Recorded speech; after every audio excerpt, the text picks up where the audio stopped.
This article deals with this 4th century Roman emperor. For the 3rd century Roman emperor of the same name, see Maximinus Thrax. For other uses of the name, see Maximine. Maximinus II, also known as Maximinus II or Maximinus Daza, was Roman emperor from 308 to 313. He became embroiled in the civil wars of the Tetrarchy between rival claimants for control of the empire, in which he was defeated by Licinius, a committed pagan. He engaged in one of the last persecutions of Christians. Early career. He was born of Dacian peasant stock to the sister of the Emperor Galerius near their family lands around Felix Romulian, a rural area then in the Danubian region of Moesia, now eastern Serbia. He rose to high distinction after joining the army. In 305, his maternal uncle Galerius became the Eastern Augustus and adopted Maximinus, raising him to the rank of Caesar, and granting him the government of Syria and Egypt.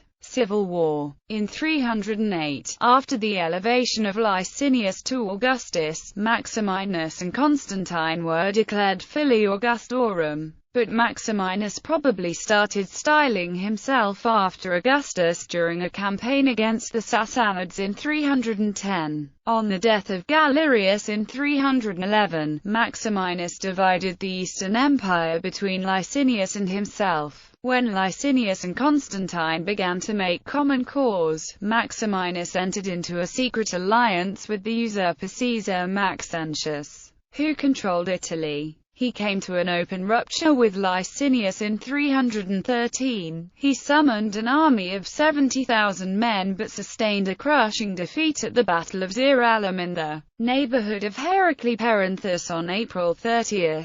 He fled, first to Nicomedia and afterwards to Tarsus, where he died the following August. His death was variously ascribed to despair, to poison, and to the divine justice. Persecution of Christians. Maximinus has a bad name in Christian annals for renewing their persecution after the publication of the Edict of Toleration by Galerius, acting in response to the demands of various urban authorities asking to expel Christians. In one rescript replying to a petition made by the inhabitants of Tyre, transcribed by Eusebius of Caesarea, Maximinus expounds an unusual pagan orthodoxy, explaining that it is through the kindly care of the gods that one could hope for good crops, health, and the peaceful sea, and that not being the case, one should blame the destructive error of the empty vanity of those impious men that weigh down the whole world with shame. In one extant inscription from the cities of Lycia and Pamphylia asking for the interdiction of the Christians, Maximinus replied,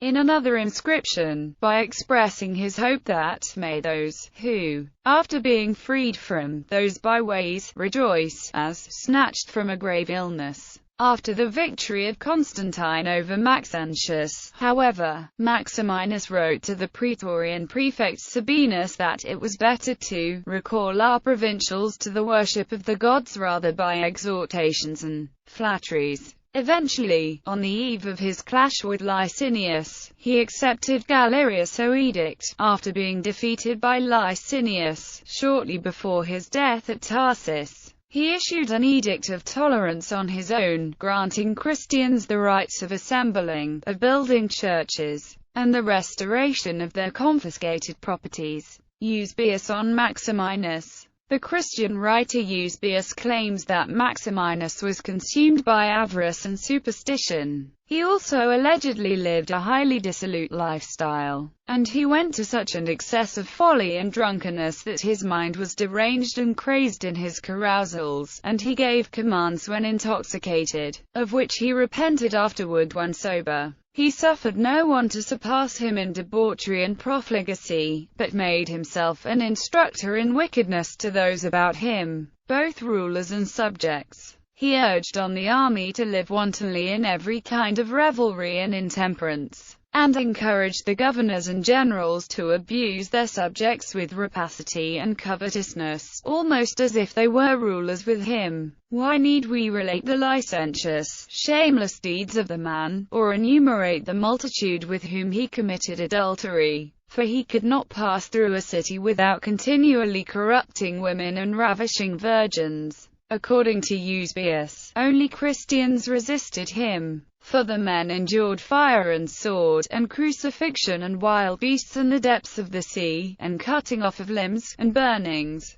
and pricking and digging out of eyes, and mutilations of the entire body, and besides these, hunger and mines and bonds. In all they showed patience in behalf of religion rather than transfer to idols the reverence due to God. And the women were not less manly than the men in behalf of the teaching of the divine word, as they endured conflicts with the men, and bore away equal prizes of virtue. And when they were dragged away for corrupt purposes, they surrendered their lives to death rather than their bodies to impurity. He refers to one high-born Christian woman who rejected his advances. He exiled her and seized all of her wealth and assets. Eusebius does not give the girl a name, but Tyrannius Rufinus calls her Dorothea, and writes that she fled to Arabia. This story may have evolved into the legend of Dorothea of Alexandria. Caesar Baronius identified the girl in Eusebius' account with Catherine of Alexandria, but the Bollandists rejected this theory.